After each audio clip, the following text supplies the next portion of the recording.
Kasi po, maglalabas daw po ng 11.5 million barrels ng kanila pong oil reserve ang Spain bilang tugon sa nangyayari pong oil crisis. Tama nga ba talaga ng Espanya, no? Oh.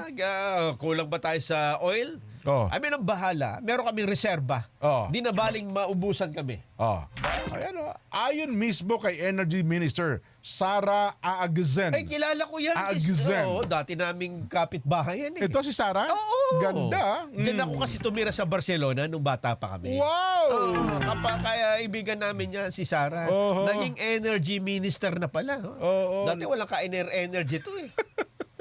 Layunin daw po nitong ma-counter ang mga supply shortage dulot po ng partial closure ng Strait of Hormuz.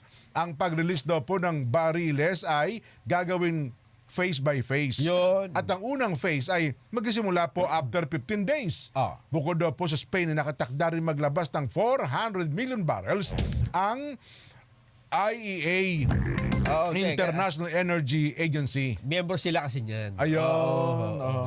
Ang tanong nga doon, makararating ba sa Pilipinas? Yan ang tanong kung saan makaharating reserve Mula nila. doon sa Espanya, no? Oo. Total, malapit lang mga yan eh. Kaya po lang yan eh. O bagay, Espanya, Manila. Espanya, Maynila yan.